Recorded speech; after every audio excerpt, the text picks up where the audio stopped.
Welcome back to Navigating NRI Taxation. In this fourth segment, we'll unravel specific provisions and benefits tailored for non-resident Indians under the Indian Income Tax Act. Let's explore the avenues that can enhance your financial planning and optimize your tax position. Residential status and tax implications. Understanding your residential status is pivotal for determining tax obligations. In case you missed watching our video on this subject, please watch the segment 1 video in which we discuss the impact of being a resident, non-resident, ordinary resident or non-ordinary resident on your income tax liability. We explored the intricacies of how these nuances influence your tax position. Tax exemptions and deductions. The Indian Income Tax Act offers various exemptions and deductions to NRIs. We'll explore these provisions including deductions on income from property and other avenues that can contribute to minimizing your taxable income. For NRIs, eligible deductions under Section 80C include: Number 1. Life insurance premium payments. Policy must be in the NRI's or their spouse, child's name with premium less than 10% of the sum assured. Number 2. Children's tuition fee payment. Applicable to tuition fees for 2 children studying in India. Number 3. Principal repayments on a property loan. Number 4. Unit Linked Insurance Plan (ULIP). Deduction for contributions to ULIPs including LIC mutual funds and other UTI plans. Number 5. Investment in ELSS. Preferred option for a deduction up to ₹1.5 lakh under Section 80C, offering tax benefits and equity market investments. Other deductions for NRIs include deductions from house property income.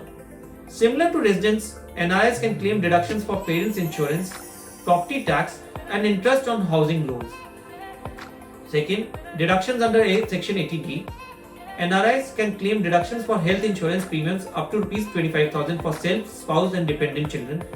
An additional deduction of ₹25,000 can be claimed for parents' insurance, increasing the sum to ₹50,000 for resident senior citizens but not applicable for senior citizens NRIs. Number 3. Section 80E enables NRIs to deduct the interest paid on the education loan applicable to higher education for the NRI, their spouse, children, or a student for whom the NRI is the legal guardian.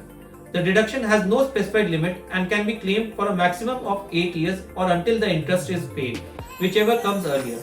Notably, this deduction does not apply to the principal repayment of the loan.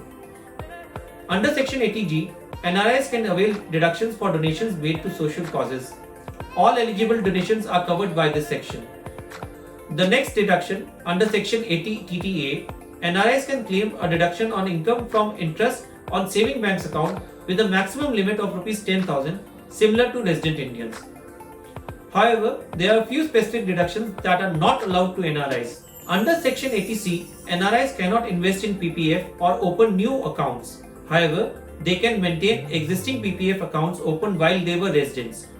Other disallowed investments include national savings certificates, post office 5-year deposit schemes, and senior citizen savings schemes. Number 2. Under Section 80DD and 80DDB, a deduction is provided for the maintenance including medical treatment of a handicapped dependent or dependent who is disabled. This deduction is not applicable to NRIs. Number 3. Under Section 80U, a deduction is provided to the taxpayer if the taxpayer himself or herself has a disability. The same is not applicable to NRIs. Next, we discuss how to tackle dual taxation situation. The spectre of dual taxation can be daunting. There are provisions in place to help NRIs avoid being taxed in both India and the country of residence. Understanding the nuances of double taxation avoidance agreement and other international tax treaties will be a key focus. DTAAs are bilateral agreements between two countries designed to eliminate or reduce the possibility of double taxation.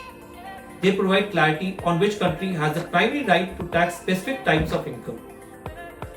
Under most DTAAs, the right to tax any income generally lies with the country where the income is generated. This means that if you are an NRI selling property in India, India would typically have the primary right to tax the capital gains. Claiming tax credits. To avoid a double taxation, NRIs can explore the provisions of tax credits in their resident country for taxes paid in India. Many countries provide a mechanism for taxpayers to claim a credit for foreign taxes paid. This ensures that the same income is not taxed twice providing relief to the taxpayer.